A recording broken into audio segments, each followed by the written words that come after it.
ফ্যানটা অনেক দিন ঘরে পড়েছিল, ঘরে থেকে নোংরা হয়ে গেছে। বর আমাকে বলে গেছে পরিষ্কার করতে।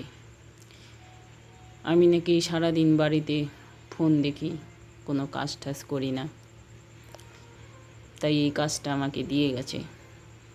আমার তো দেখে মাথা ঘুরতেছে, কি করে পরিষ্কার করব সেটাই ভাবছি বসে বসে।